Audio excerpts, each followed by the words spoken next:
This makes no sense. How did you do that?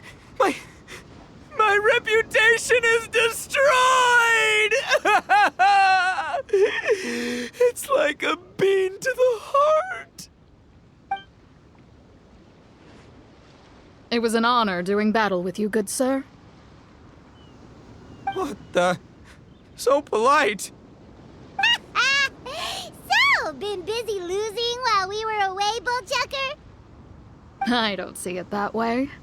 Unless the bona fide Beetle Battle King is ready to give up now, he hasn't lost to me yet. In battle and in life, it's normal to hit setbacks every once in a while.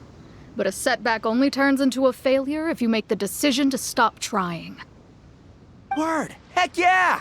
I ain't about to admit defeat yet. Still, there's nothing to be gained from constantly making excuses. Don't put all your energy into talking garbage. Spend it on fighting a little harder instead. Oh, burn. Oni King, this brand of enemy doesn't seem to be your area of expertise. I advise you send in another of your generals and observe the duel in detail. Watching others do battle is also a crucial part of a warrior's training. Some skills one learns by doing, others one learns through observation. Good point, Grandmaster. And good timing, compadre. Oni King's right hand, I'm handing the fight over to you. Finally, it's your turn! Make it count, Traveler. So, I'm going head-to-head with the legendary Traveler. Guess I better look sharp.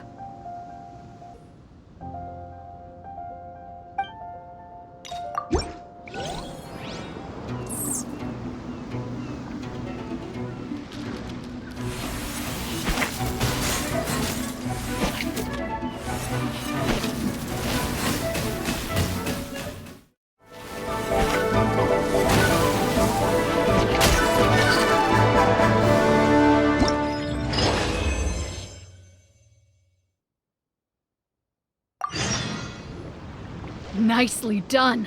You beat me. I'd go as far as to say that it's an honor to lose against the Traveler. So that's how you do it. I never would have thought of that.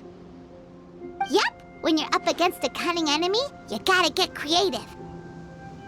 When your tactics fail, you have to change your point of view. In our journeys far and wide, we often have to think on our feet.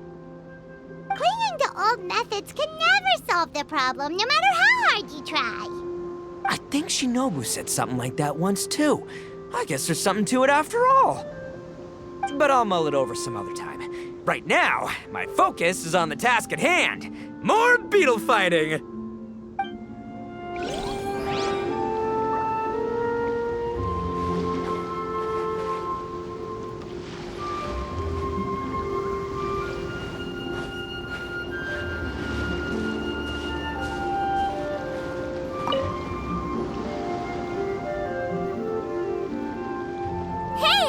Good to see everyone! How's it going? Having fun? Xiangling Guoba! You finally made it! Well, Bullchucker's certainly having a blast. The day has finally come! Woba-san, I've been training hard at the Arataki Blazing Armor Beetle Battle Boot Camp, and now I want to show you just how far I've come. And Crimson Staff, too. If my progress satisfies you, then please, teach me. Show me the way to communicate with Crimson Staff, Crystal Tornado, and all the shelled organisms of this world. Do that, and I swear, once I become the reigning champion of the beetle fighting world, I will build a mighty statue in your image at the Arataki Gang's beetle fighting headquarters. What the? Woba-san got a brand new Oni Kabuto. That does not look normal. Ah, it appears to be not a typical Oni Kabuto shell, but one built of resilient wood. Is it wearing a suit of armor? We told Granny all about your Oni Kabuto boot camp. It really piqued her interest when she heard that Guobo was getting a disciple. As it turned out, a friend of hers had made a whole bunch of gardening and landscaping machines to look after the silk flowers on the terrace. They're called bloom pruners. The bloom pruner can transform into the shape of any creature to blend into its environment. Squirrels, butterflies, finches, you name it. And of course, Onikabuto too. So, Master gave Guoba a bloom pruner and got it to take the form of an Onikabuto so it can battle against you. That's pretty high-tech for a gardening appliance. Xiangling's master is Madame Ping, so Madame Ping's friend... Aha! Of course! No machine can compare to a real live Onikabuto warrior. Did Guoba-san pick a dumbed-down enemy on purpose so we can showcase all our awesome skills? You may be wise to temper your optimism, Oni King. My beetle senses are failing to detect this Onikabuto's might. Or perhaps... it's too profound for me to fathom.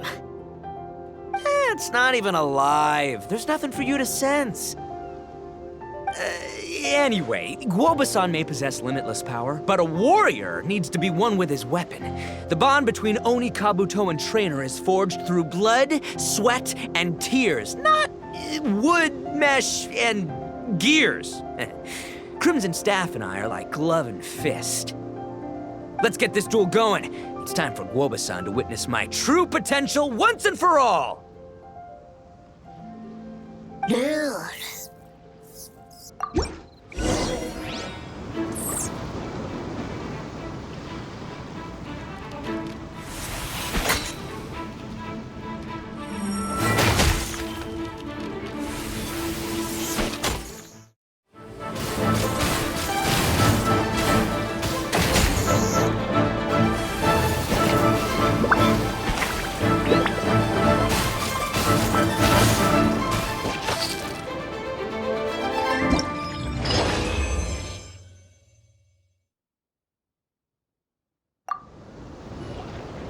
Whoa, Bullchucker sure made short work of the bloom pruner.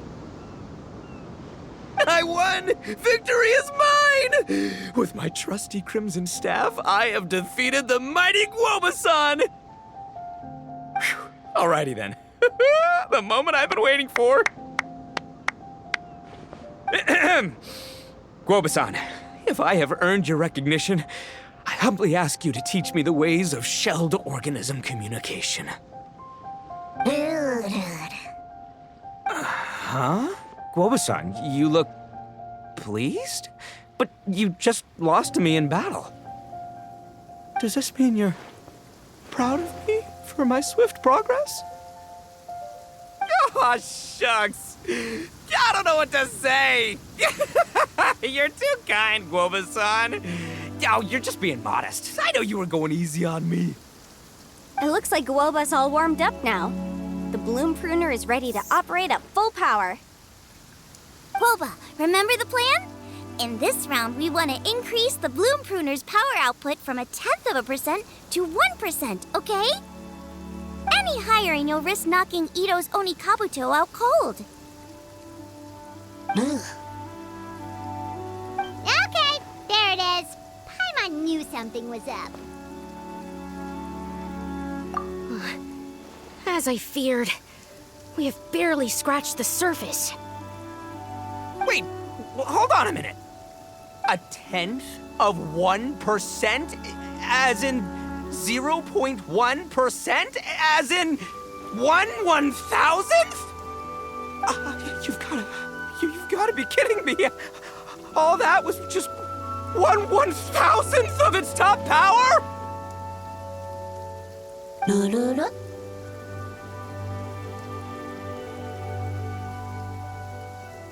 Guoba's a little confused.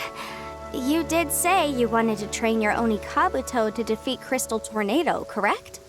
I thought it would go without saying given the size. The bloom pruner has to shift rocks the size of casserole dishes, so obviously it has to be pretty strong. Even then, Crystal Tornado is bigger still.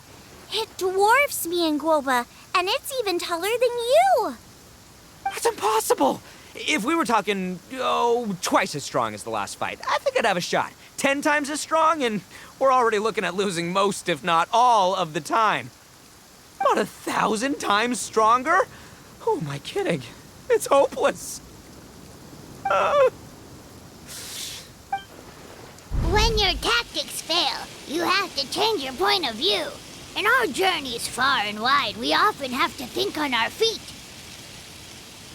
Clinging to old methods can never solve the problem, no matter how hard you try. Of course, Guoba-san. This is what you've been trying to tell me all along. I gotta study mechanics, then build a suit of armor for Crimson Staff that'll take his abilities to a whole new level. Or maybe, heck, I could build a bigger, stronger mechanical Onikabuto, piloted by Crimson Staff under my direction. An Onikabuto piloting a mechanical Onikabuto? How do you expect to pull that off? Does that even still count as a beetle battle? Seeing the power of Bloom Pruner has made me realize something. There's a natural limit to Onikabuto's strength. People have tried to tell me this before. Shinobu, the Grandmaster, especially Sky-Cleaving White Iron Lavender Melon. Admitting defeat is shameful, but not even trying to mix up your tactics one time? That's just plain stupid. Guoba-san has shown me a new path. Mechanically modified Onikabuto.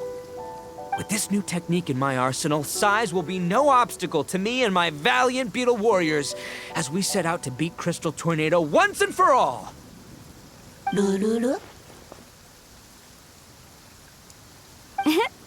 Looks like Woba's not too sure about all that.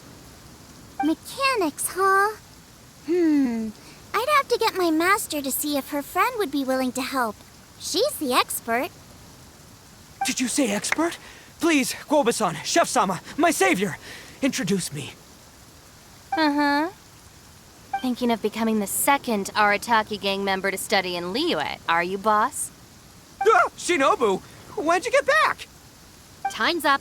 We spent our last mora on these boat tickets, and if we don't get to the harbor pronto, they'll go to waste. Give me a minute, okay? We're in the middle of an extremely important discussion here. Yeah, I heard. I was actually very pleased to hear the suggestion of you doing some sort of studying coming out of your own mouth. I have some relevant experience, so I can write a little booklet to get you started. But unfortunately, studying in Liyue is very expensive. The Arataki gang's typical expenditures are a drop in the ocean by comparison. So, what do you intend to do about it? It'll be fine. I'll just, I'll work like a horse when I get back to Inazuma. I know what I'm getting into here, all right? I got it all planned out in my head. It's not like I've never gotten paid work before. As soon as I get earning, we'll all have cash for the burning. And don't think for 1 second I'll be abandoning you or the rest of the Arataki gang neither. I ain't the kind of head honcho that runs off to go study and leaves his gang behind. If we're gonna study, we do it as a team. Once I've got enough mora for everyone's tuition fees, the whole Arataki gang is coming to Liyue. We'll study together, learn some epic new skills together, and come out the other side as the stronger, smarter, invincible Arataki gang. You're saying all of the right things. Who are you and what have you done with Boss? Wow, Bullchucker! Those were some bold words! You better make sure you follow through. Of course, I still need to iron out some deets in terms of what kind of work I can get and how much I can rake in per day, but yeah. In that case, Oni King, I'll stay here in Liyue. Firstly, this will enable me to follow up with Chef-sama and discuss our study plans in detail. Secondly, now that word of the Arataki Blazing Armor Beetle Battle Boot Camp has begun to spread, I'll be able to scout for talented warriors and continue optimizing the Onikabuto training diet. Also, if the Oni King's right hand and Sky-Cleaving White Iron Lavender Melon wish to continue battling or analyze the battle so far, I'll be here to support them. Awesome! Good thinking, Grandmaster. Okay, standard procedure applies. I'll let you grandpops know what you're up to so we won't worry about you. Man, I am so pumped to see what you'll have for us next time I see you. I do need to make one thing clear, though. I can't promise that we'll be able to talk an Adeptus into taking you on as students. Yanfei and I will do our best, but we'll just have to see how it goes. The great master of whom you speak boasts a skill others can only dream of. Their pride and prestige don't faze us. The important thing is that I, on behalf of the Oni King and the Arataki gang, can find a way to show them we're serious and sincere in our quest to master the mechanical arts. So I'll need to do some research to find out what kind of gift we should offer if we're to be seen as worthy of learning the mysteries behind the manufacture of the bloom pruner. Boss, we gotta leave right now or we're not gonna make it in time. All right. I guess this is it. Traveler, Paimon, Yanfei-senpai, Miss Xiangling, Guoba, you've all been a huge help to Boss with this beetle battle event. I really can't thank you enough. Please, take this as a token of my gratitude. I hope you can find some use for it in your future endeavors. Wow, you got us a gift! Thanks, Shinobu. You're so thoughtful. The time has come. Adios, compadre. See ya, sky-cleaving white-iron lavender melon. Goodbye, Guoba-san and Chef-sama. And farewell, my savior. I'll be back real soon. I promise. We'll meet again. La la la la la. Don't make promises you can't keep, Bullchucker. It's good to have ambitions, but don't let yourself get carried away in the heat of the moment. Do what Shinobu tells you. Be realistic about what you can achieve, and make sure you pace yourself. But of course, if everything works out, Paimon can't wait to see Crimson Staff driving a ginormous mechanical Onikabuto the next time we meet.